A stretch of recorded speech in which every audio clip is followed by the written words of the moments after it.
A fine bromance. There's a lovely sort of sense of two friends having fun in a movie here. You've got John Humberg from Undeclared. You've both worked together and Knocked Up and Forgetting Sarah Marshall. Was there any work involved? Like, would you actually get up in the morning and think, I've got to concentrate on this today, or is there a certain degree of this is just bliss? You know, the big struggle for me was there was a scene where we're at a dinner table. You've seen the film. Yeah. I give a toast at Paul's sort of wedding announcement. What would you call that event? Engagement party. Engagement party. And I showed up the first day, and I knew my toast. That scene took 3 days because we had to shoot all the way around the table. Everyone had a close-up. And I knew mine wasn't until the last day. And I arrived the first day, and I looked at the table, and it was Paul Rudd and Jane Curtin and Jon Favreau and Andy Samberg and J.K. Simmons, just this amazing, amazing cast. And for the first time, I felt like, oh my God, you better be really good when it gets to be your turn. You're surrounded by like comedy legends in their own right, every one of them. And so I felt for the first time a real pressure to perform, because these guys are exceptional actors and comedians. Oh. Well, I think you are. Thanks. You know, it was a lot of fun, but I don't think those two things are not mutually exclusive. It does. I think that to concentrate and really approach the work from the a character's point of view can actually be very fun and relaxed and silly and like a blast to.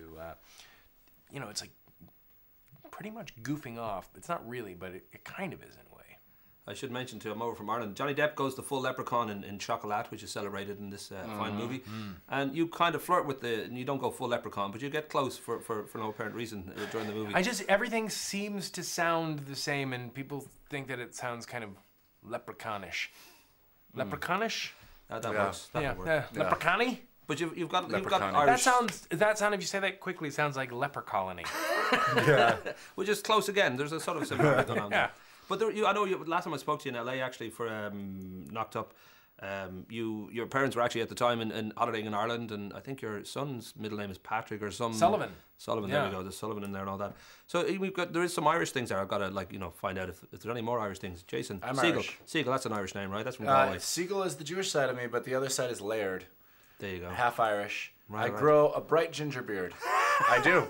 My apologies for that. Yes, I know. But I am indeed half Irish and proud.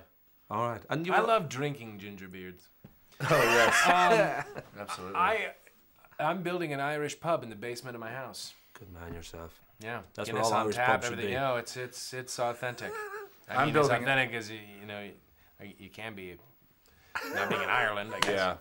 I should ask too that for many people there's a sort of an association of Judd Apatow for a lot of the films that have been coming around, like your own Forgetting Sarah Marshall, and obviously Knocked Up and 4-Year-Old Virgin, and even Superbad and Drillbit Taylor, and there's a sort of like almost a kind of a clan that are working now. But with anything like that, there's always a backlash, a sense that these guys are getting too much praise, and I don't know whether you kind of are conscious of that, whether you feel you're kind of stepping up with each movie to sort of see if people approve, or even though Apatow's not involved in this directly, it's still got that sort of DNA about it. I tend to think inevitably there will be a backlash, and there's always people who are haters on what is successful. But I think one of the efforts we all make is to try to stay diverse and not just keep repeating the same formula. I think you'll find Forgetting Sarah Marshall is very different than Knocked Up. And Pineapple Express is different from those, and so I think for all of us trying to mix it up helps keep it fresh, hopefully, for people. Comedy seems to have a pretty short shelf life. People's tastes change rapidly, and different generations like different things, and